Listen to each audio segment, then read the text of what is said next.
Finally regime change हो चुका है। कहाँ हो गया रिजिम चेंज भाई? ये तो अपने पंचायत में, अपने फुलेरा में क्रांति देवी क्रांति ले आई? क्रांति हो गई भैया, सब हो गया। ट्रम्प ने क्रेडिट तो निकाया इसका भी। शायद जल्दी ही ट्वीट आ सकता है। चल सीधा पॉइंट पे आता है। यस। लड़ाई चालू हुई अमेरिका, ईरान, इसराइल के बीच। मतलब पहले तो इसराइल और ईरान के बीच यस। कुछ दिन चली, अमेरिका की एंट्री हुई और फाइनली सीज फायर हो गया है। जब हम रिकॉर्ड कर रहे हैं तो आज हम 27 तारीख की बात कर रहे हैं और इससे पहले ही सीज फायर हो चुका है। आई थिंक 24 या 25 को सीज फायर हुआ था। यस। हाँ, तो सीधा मुद्दे पे आता है। इस सीज फायर में क्या हुआ और सीज फायर से पहले क्या हुआ, थोड़ा अगर उस बारे में हम बात कर लें तो कहाँ से स्टार्ट करें आज? तो ये वॉर शुरू हुआ इसराइल से। इसराइल ने लॉन्च किया ऑपरेशन राइजिंग लायन। उनका मेन टारगेट था कि ईरानी न्यूक्लियर फैसिलिटीज़ जो है, उनके आईआरजीसी हेड्स जो है और उनके साइंटिस्ट जो है, उनको टारगेट करना। वो उनका काफ़ी हद तक उनको सक्सेस मिला उसके ऊपर। फिर ईरान ने रिटेलिएट करना स्टार्ट किया। ईरान ने अपने हंड्रेड्स ऑफ मिसाइल्स जो थे या फिर अपना जो आर्मरी था वो ऑफ कोर्स उन्होंने रिटेलिएशन में यूज़ किया। और बहुत सारे इसराइल सिटीज़ जो थे और हॉस्पिटल्स वगैरह जो थे एरियाज़, उसमें उन्होंने स्ट्राइक बैक किया। फिर आई यूएस की entry on June 21। So America ने यूज़ किए उनके B-2 बॉम्बर्स। उन्होंने मेन स्ट्राइक्स उनके न्यूक्लियर फैसिलिटीज़ पे की, जो कि थे फोर्दो, नतान्स और इस्फहान। फिर जून 24 को ट्रंप ने सीज फायर ब्रोक किया and this is the current situation. तो जब सीज फायर इस्टेब्लिश, जब ट्रंप ने बेसिकली अनाउंस किया ट्विटर पे कि सीज फायर इस्टेब्लिश कर दिया है बिटवीन इसराइल एंड ईरान, और ये सब हुआ था जब अमेरिका ने आई थिंक B-2 बॉम्बर का यूज़ कर लिया था और उनके न्यूक्लियर Yes. फैसिलिटीज़ को डिस्ट्रॉय किया था ऑफिशियली। उसको रिप्लाई करने के लिए ईरान ने दिखाया कि अपनी पब्लिक को कि हम कितने स्ट्रांग हैं और हम एनिमी को कैसे फेस कर रहे हैं। उन्होंने एक मिसाइल अटैक किया कतर पे, जो जहाँ पे आई बिलीव अमेरिका का सबसे बड़ा मिलिट्री एयरबेस है इंटायर मिडिल ईस्ट में। अल उदैद शायद नाम है उसका, अल उदैद एयरबेस। यस, अल उदैद एयरबेस। हाँ, तो उससे एक तो उन्होंने ईरान ने अपनी डोमेस्टिक पॉलिटिक्स को केटर करा कि देखो हम स्ट्रांगली खड़े हैं और हम ऐसे झुकेंगे नहीं। राइट। दूसरा, शायद ये बहुत लोग बोल रहे हैं कि ये बहुत ही कैलकुलेटेड, दोनों तरफ एक ईरान और अमेरिका के बीच में ये बहुत ही कैलकुलेटिव वॉर था कि जब अमेरिका ने B-2 बॉम्बर यूज़ करे थे तो अमेरिका ने भी शायद ईरान को बता दिया था कि हम ऐसा कुछ प्लान कर रहे हैं। और जब ईरान ने वापस रिटेलिएट करा तो ईरान ने भी अमेरिका के एम्बेसी को बता दिया था कि हम आपके ऊपर मिसाइल अटैक करने वाले हैं। तो बेसिकली तू अगर देखेगा तो उस जो अटैक जो ईरान ने करा उसमें कुछ भी नहीं हुआ, क्योंकि वो सारे जो अटैक्स थे वो पहले ही बीच में उसको इंटरसेप्ट करके गिरा दिया उनके मिसाइल्स को, और एयरबेस को कुछ भी नाखून बराबर भी खरोच नहीं आई। तो ये बड़ा इंटरेस्टिंग है कि क्या ये एक फिक्स मैच था बिटवीन अमेरिका एंड ईरान। दूसरी चीज़ जो मुझे लगी इस सीज फायर में, जो सीज फायर की बातों से, कि इससे सबसे बड़ा जो सेटबैक लगा वो शायद लगा नेतन्याहू को, क्योंकि नेतन्याहू ये पूरा जो वॉर था वो लड़ रहा था कि यार अमेरिका आएगा, अमेरिका हमें बचा लेगा या अमेरिका हमारी हेल्प करेगा। अब कोई भी वॉर जब शुरू होती है, अगर तू देख तो नेतन्याहू ने वॉर कैसे शुरू करी थी। स्टार्टिंग में उनके 2-3 ऑब्जेक्टिव थे, राइट। पहला ऑब्जेक्टिव क्या था, रिजीम चेंज का। दूसरा ऑब्जेक्टिव था ये न्यूक्लियर फैसिलिटी पूरी तरह से डिस्ट्रॉय कर दें। जब सीज फायर हुआ ना तो रिजीम चेंज हुई, यस। और बाद में हमें ये भी पता चला कि जो B-2 बॉम्बर ने जो उनके न्यूक्लियर फैसिलिटीज़ को डिस्ट्रॉय करा उसमें भी बहुत ज़्यादा इम्पैक्ट नहीं आया ईरान को। वो ऐसा नहीं, है, पर एक सेटबैक हुआ है, ऐसे एक, वो बोल हाँ, रहे थे। एक सेटबैक हुआ है, क्योंकि कुछ लोग जो बोल रहे थे, जो जियोपॉलिटिक्स को या वहाँ पे जो ईरान से रिपोर्टिंग कर रहे हैं कि ईरान बहुत क्लोज था न्यूक्लियर बॉम्ब बनाने को लेकर। राइट। इट वाज लाइक कि दे वर 90, वो जो थे 90% तक क्लोज थे। ये जो भी अमेरिका ने करा शायद अब वो चीज़ वापस उनको करने में 5-6 साल और लग जाए। पर ऐसा नहीं है कि ईरान बिल्कुल डिस्ट्रॉय हो गया है, वो भी नहीं हुआ। ईरान को 2-3 चीज़ें गेन ही हुआ इसमें। पहला तो जो उनका सुप्रीम लीडर है खेमेनेई, Yes. उसकी पॉपुलैरिटी बढ़ गई, क्योंकि हम सबने और देखा। वो जल्दी रेजिम चेंज भी नहीं होगा। हाँ, रिजीम चेंज जल्दी हुआ ही नहीं, रिजीम हो गया। चेंज बेसिकली वो और स्ट्रांग हो गया अपने ही देश में। और तूने देखा होगा तेहरान में किस तरह लोगों ने सेलिब्रेट किया, खेमेनेई को सेलिब्रेट किया, क्योंकि एक जो डिक्टेटर कंट्री होती है उसमें जो सुप्रीम लीडर है उसका या जो भी उसका हेड है, वो हेड ऑफ द कंट्री भी है और वो कंट्री भी है। तो समझ रहे मैं क्या कहना चाह रहा हूँ हम्म। कि अगर तुमने खेमनेई को हरा दिया मतलब तुमने ईरान को भी हरा दिया। राइट। जस्ट लाइक कि अगर तुम खेमनेई की बुराई करते हो तो तुम ईरान की भी बुराई करते हो। डेमोक्रेटिक कंट्री में ऐसा नहीं होता है। डेमोक्रेटिक कंट्री में अगर तुम देशभक्त होकर भी अपने देश की बुराई कर सकते हो मतलब तुम अपनी सरकार की बुराई कर रहे हो। डिक्टेटर वाली कंट्री जो भी होती हैं उनमें ऐसा होता नहीं है। तो बेसिकली खेमनेई की जीत हो गई, ईरान की जीत हो गई। तो ये जो सीज फायर हुआ इसके बैकड्रॉप में जो सबसे इंपॉर्टेंट चीज़ हुई थी वो थी अमेरिका ने जब B2 बॉम्बर यूज़ किया था। तो मैं तेरे से जानना चाहता हूँ ये B2 बॉम्बर है क्या, क्योंकि पूरी दुनिया में तहलका मचा कि B2 बॉम्बर इतना इसने कंटेंट क्रिएट किया, इंटरनेट पे इतना वायरल हो गया। What is this B2 bomber all about? Yes, बहुत सारे इमेजेस भी शेयर किए गए हैं B2 बॉम्बर के रिलेटेड। तो B2 बॉम्बर का अगर बात किया जाए तो इट्स अ स्टेल्थ बॉम्बर, ठीक है, जो यूएस का एक फ्लैगशिप वेपनरी है। एंड उन्होंने ये बेसिकली उनका एम यही था कि ईरान के जो न्यूक्लियर साइट्स है उनको डिस्ट्रॉय करने के लिए इन्होंने मेनली यूज़ किया है। This thing is worth over $2 billion each, ठीक है। देन इनका रडार सिग्नेचर भी है और ये इजीली रडार पे पकड़े भी नहीं जाता है। So that's why it is called as a stealth bomber. And it basically carries 40,000 pounds of precision bombs. तो उसमें कैसा था, उसमें बहुत सारे मिसाइल्स भी रहते हैं और बहुत सारे अलग अलग टाइप के बॉम्ब्स भी वो कैरी करता है। बट स्पेशली उन्होंने GBU-57 बंकर बस्टर यूज़ किया, जो मेनली क्या करता है कि 60 मीटर्स तक डीप जाता है कंक्रीट में, and then it destroys that facility और it destroys that whatever the structure is that. तो ये उनका मेन मिशन था। सो ये जो GBU-57 बंकर बस्टर है ना, this bomb alone cost around $3 million, और उन्होंने ऐसे 14 यूज़ किए हैं to destroy all these nuclear facilities. तो यू कैन इमेजिन कि यूएस को कितना ज़्यादा खर्चा हुआ होगा इसके ऊपर। तो ये हो गया B2 बॉम्बर का।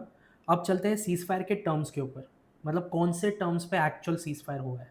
तो ट्रम्प की तो आदत है कि सीज फायर करो और लाइमलाइट लो। तो इंडिया के केस में भी यही हुआ था, सीज फायर हुआ, ट्रम्प ने अनाउंस करा और पाकिस्तान ने तुरंत उसको मतलब एक तरह से खारिज कर दिया और इंडिया पे अटैक किया, ड्रोन अटैक था। सिमिलर थिंग यहाँ पे भी हुआ। अमेरिका ने 6 घंटे का टाइम पहले ईरान को दिया कि आपके जो ऑपरेशन है आप उसको कंप्लीट करो, एंड आई थिंक 12 घंटे का टाइम इसराइल को दिया कि 12 घंटे में आप अपने ऑपरेशन कंप्लीट करो, एंड देन आफ्टर दैट 24 घंटे में अगर कुछ भी मेजर हमला नहीं हुआ तो सीज फायर को आप दोनों ऑनर करो। ये चीज़ दोनों तरफ हुई, थोड़ा बहुत अटैक वगैरह हुए लेकिन आई थिंक वो कंट्रोल हो गए। पर इंटरेस्टिंगली इस टर्म्स में क्या क्या थे, पहला तो यही था कि मिडल ईस्ट पूरा स्टेबल रहे। देन आपके जो न्यूक्लियर लिमिट्स है स्पेशली ईरान के, वो उन्होंने उसको रेगुलेट करना है और इंस्पेक्शन भी होनी चाहिए उसमें। वो जो न्यूक्लियर है उसका यूज़ उनके लिए शायद सिर्फ लिमिट रखा है कि आप न्यूक्लियर एनर्जी या मेडिकल के क्षेत्र में आप इसको यूज़ कर सकते हो। और फिर अमेरिका ने एक तरह से वर्बली प्रॉमिस करा कि अगर ये सीज फायर बना रहा और ईरान अपने न्यूक्लियर प्लान्स को छोड़ता है तो वो उसको काफ़ी रिलीफ देंगे, क्योंकि ऑलरेडी अमेरिका ने पिछले 45 ईयर्स में ईरान पे बहुत सारे सैंक्शंस लगा रखे हैं। आई थिंक कुछ उसमें ये भी है कि $7 बिलियन का कुछ रिलीफ पैकेज भी अमेरिका देगा अगर ये सीज फायर चलता रहा तो। हर वॉर एक मोटिव के साथ शुरू होता है, राइट? हमने पहले भी डिस्कस करा था वो मोटिव। इसराइल का मोटिव क्या था? ईरान ने तो सिर्फ अपने आप को रेजिस्ट मतलब इसराइल को रेजिस्ट करा। अब ये जितना सीज फायर वगैरह सब हो गया उसके बाद एक वॉर ऑफ परसेप्शन की भी लड़ाई होती है, वो हर वॉर में होती है। अब अगर तू देखेगा वॉर ऑफ परसेप्शन में तो जो मतलब एक आउटसाइडर को देखेगा तो वो यही लगता है कि सबका विनर जो है वो ईरान हुआ, क्योंकि अमेरिका और इसराइल दोनों का मोटिव क्या था from from the day one, वो वही था कि पहले तो रिजीम चेंज करो, खमेनेई को भगाओ वहाँ से, अपना बंदा बिठाओ और उसके न्यूक्लियर फैसिलिटीज डिस्ट्रॉय करो। यस। अब न्यूक्लियर फैसिलिटीज तो उन्होंने डिस्ट्रॉय करी बहुत हद तक। अब वो कितनी डिस्ट्रॉय हुई है वो तो कोई इंडिपेंडेंट अगर उसकी कोई जांच नहीं, करेगा तो उसका पता चलेगा। सेटबैक तो उनको मिला है। आई थिंक उनके जो ईरान के जो मीडियाज है उन्होंने वो क्लियर कर दिया है कि उनको सेटबैक हुआ है नहीं। ऑब्वियसली फैसिलिटीज तो डिस्ट्रॉय हुई है। Yes. अब नीचे कितना, क्योंकि एक चीज है फैसिलिटीज डिस्ट्रॉय हुई पर रेडिएशन नहीं हुआ, राइट? राइट। तो अब ये भी आ रहा है कि जो उनका इनरिच यूरेनियम था जो कि 10 से 12 बॉम्ब्स बना सकता था वो कहाँ गया? जरूर कहीं ना कहीं उन्होंने छुपा लिया होगा या उसको शिफ्ट कर लिया होगा, तो दैट वी डोंट नो। पर हाँ, साइंटिस्ट उनके चले गए, उनके टॉप ऑफिशियल्स गए, तो ऑब्वियसली वो सारा नॉलेज लाने में, वो पूरा फैसिलिटी वापस बिल्ड करने में उनको टाइम लगेगा। अब वो कितना टाइम लगेगा ये तो मतलब ये तो फ्यूचर की ही बात है। राइट। पर जो चीज़ शायद वो आज कर सकते थे, जो कि इमीडिएट कर सकते थे, एक बॉम्ब बना सकते थे, शायद वो चीज़ अब आज से 5 साल 6 साल 8 साल उनको वो चीज़ लग जाए। ये तो हुआ लेकिन रजीम चेंज नहीं हुआ। ईरानियंस ने, अगर तूने देखा होगा कि जैसे ही ये सीज फायर हुआ उन्होंने सेलिब्रेट किया तेहरान में बहुत ज़्यादा। तो क्लियर एक इंडिकेशन था कि ईरान ने तो यही दिखाया कि हमने ज़ायनिज़्म और अमेरिकन इम्पेरियलिज्म को हमने सस्टेन कर लिया और हम जीत गए, राइट। अगर तो सबसे मुझे लगता है जो सबसे बुरा इम्पैक्ट हुआ है वो हुआ इसराइल पे, राइट। क्योंकि इसराइल ने जब ये लड़ाई शुरू तो इसराइल ने ही करी, वो दो मोटिव के साथ ही हुई थी। अब वो दोनों मोटिव में जो उन्होंने उनके न्यूक्लियर साइट्स पे भी हमला करा था वो भी बहुत सक्सेसफुल नहीं था, नहीं तो उनको अमेरिका के सपोर्ट की जरूरत नहीं पड़ती। तो इसराइल डिस्ट्रक्शन तो कर सकता है पर इतना भी उसमें अभी पावर नहीं है कि वो एकदम ईरान को नील डाउन करा ले, राइट। तो पहला परसेप्शन की लड़ाई वो वहाँ हार गए कि जायनिज्म के अगेंस्ट एक मुस्लिम कंट्री खड़ी हो गई, राइट। और वो फिर भी इजराइल पोर्ट्रे कर रहा है कि उनका विक्ट्री हो चुका है। वो तो हर मतलब तीनों पार्टीज अपने आप को विक्ट्री दे रहे हैं ना कि हम जीत गए, हम जीत गए, हम जीत गए, राइट। पर असली में कौन जीता, ये इसको थोड़ा ऑब्जेक्टिवली देखना पड़ेगा कि सबके ऑब्जेक्टिव क्या थे वॉर में। ईरान अपने ऑब्जेक्टिव में थोड़ा कामयाब हुआ, थोड़ा नहीं हुआ, क्योंकि न्यूक्लियर प्लान तो उनके बहुत पीछे चले गए, पर रिजीम चेंज से उन्होंने अपने आप को बचा लिया। इसराइल ने ये कोशिश कर ली कि यार न्यूक्लियर थ्रेट जो इमीडिएट था उसको उन्होंने टाल दिया, पर रिजीम चेंज वो भी नहीं कर पाए। अमेरिका का क्या था कि अब तो ट्रम्प को अगर देखे तो ट्रम्प जब अपना ऑफिस उसने ज्वाइन स्टार्ट करा था, ट्रम्प एडमिनिस्ट्रेशन जब चालू हुआ था तो उसने कहा था डे 1 पे मैं यूक्रेन और रशिया का वॉर रुकवा दूंगा, जो नहीं कर पाया। फिर उसको दो गोल्डन अपॉर्चुनिटी मिले, इंडिया पाकिस्तान हो गया एंड देन ईरान और इसराइल। तो ट्रम्प अपने आप को प्रोजेक्ट कर रहा है कि मैं इस दुनिया का हार्ड गाय हूँ हार्ड बॉय, मैं सारे वॉर रुकवा सकता हूँ, और वो उस डोमेस्टिक पॉलिटिक्स को केटर कर रहा है I'm a tough guy. I'm a tough guy, I'm a tough guy। तो ट्रम्प वो कोशिश कर रहा है। अब उसमें वो कितना कामयाब होगा वो भी time will tell, because India ने तो क्लियरली उसको डिक्लाइन कर दिया ना कि हम आपके वजह से नहीं है, हमारी दो मिलिट्री के ऑफिसर्स के बीच की बात हुई थी कमांड लेवल पे एंड देन हमने वो सीज फायर करा। ट्रम्प का वो लेना देना नहीं था। ईरान और इसराइल में ऑब्वियसली ट्रम्प का लेना देना है, तो ट्रम्प वो प्रोजेक्ट कर रहा है। But he is also projecting as a peace broker. हाँ, उसको तो नोबेल पीस चाहिए, तो हमने बात कर लिया कि he wants the Nobel prize from Pakistan. अच्छा, ये सब में तूने एक चीज मिस कर ली कि ये सारा झगड़ा हो गया, सब कुछ हो गया, तूने पाकिस्तानी पार्लियामेंट में देखा क्या चल रहा है? नहीं। वहाँ पे उनके जो पार्लियामेंटेरियन हैं वो रोज ये डिस्कस कर रहे हैं कि किस तरह से इंडिया दोबारा हम पे अटैक करेगा। अच्छा। क्योंकि अगर इंडिया और ईरान इसराइल मिल गए तो वो हमारे न्यूक्लियर प्लांट को ख़त्म कर सकते हैं। वहाँ एक अलग डोमेस्टिक पॉलिटिक्स चल रही है। वहाँ क्वेश्चन हो रहा है मुनीर को कि तुम मुस्लिम बिरादर कंट्री के तुम अगेंस्ट चले गए, तुमने ईरान को धोखा दिया, तुम अमेरिका के साथ चले गए, तुमने अपना एयर स्पेस यूज़ होने दिया। अब इसमें इंटरेस्टिंग है कि अमेरिका ने जो B2 बॉम्बर यूज़ करा उसमें क्या उन्होंने पाकिस्तान का एयर स्पेस यूज़ करा, तो ये क्लियर नहीं है अभी कि उन्होंने यूज़ करा कि नहीं करा। लेकिन हाँ, तुझे ये भी बता दूं कि जब अमेरिकन फाइटर्स ईरान को मैप कर रहे थे कि उनके न्यूक्लियर फैसिलिटीज़ कहाँ हैं, कितने डीप हैं, उसमें पाकिस्तान का एयर स्पेस क्लियरली यूज़ हुआ था। तो थोड़ा बहुत तो मतलब पीठ में छुरा घुपना तो पाकिस्तानियों की आदत है, वो उन्होंने करा। बॉम्बिंग के टाइम पे किया वो हमें अभी पता नहीं, तो मुनीर को वहाँ पे रगड़ रहे हैं उनके डोमेस्टिक पॉलिटिक्स में। तो पाकिस्तान ने खुलकर वर्बली तो इसराइल को काफ़ी क्रिटिसाइज करा, पर ईरान को वैसा सपोर्ट नहीं मिला जैसे मिलना चाहिए, है वो ना? एक्सपेक्ट जो वो अपने आप को प्रोजेक्ट करते हैं ना कि हम मुसलमान उम्मा मुस्लिम कंट्री, हम एक साथ हैं वगैरह वगैरह। ऑब्वियसली जहाँ डॉलर फेंको पाकिस्तानी वहीं बिक जाता है। वॉर ऑफ परसेप्शन में ना एक जो नई चीज़ मैंने सीखी अभी कि किस तरह से एक डिक्टेटर कंट्री और एक डेमोक्रेटिक कंट्री जब ये लड़ते हैं तो वहाँ परसेप्शन कैसे चेंज होता है। हमने क्लियरली देखा कि ईरान में सेलिब्रेशन हुए, पर इसराइल में वैसा कुछ नहीं हुआ, क्योंकि इसराइल ने जब अपने ऑब्जेक्टिव वॉर के इतने मतलब वोकली बोल दिए थे और वो दोनों ही वो पूरे नहीं कर पाए। एक ऑब्जेक्टिव पूरा करने के लिए उन्हें अमेरिका की ज़रूरत पड़ गई, B2 बॉम्बर यूज़ करने पड़ गए। दूसरा जो रिजीम चेंज का था वो कर नहीं पाए। तो खेमेनेई तो स्ट्रॉन्ग लीडर निकला, बट इसराइल को अपनी जनता से वो सपोर्ट नहीं मिला या वो विक्ट्री वाली फीलिंग नहीं मिली जो ऑब्वियसली ईरान में मिली। तो इंटरेस्टिंगली ये वॉर ऑफ परसेप्शन जो आपने बताया उसमें आई थिंक सब लोग जीत गए, मतलब चाहे वो US हो, इसराइल हो, ईरान हो। मैंने एक्चुअली एक मीम देखा था इसके ऊपर कि तीनों एक ही गाड़ी में बैठे हैं, तीनों ड्राइवर सीट पे है, मतलब बीच में ट्रम्प है, एक साइड पे नेतन्याहू है, दूसरे साइड पे खेमेनी है, और तीनों एक ही रोड पे और एक ही डायरेक्शन में जा रहे हैं। सो ये उनका एक सबके लिए एक विक्ट्री का ही हम जीत गए लगान वाला, उनका हम जीत गए।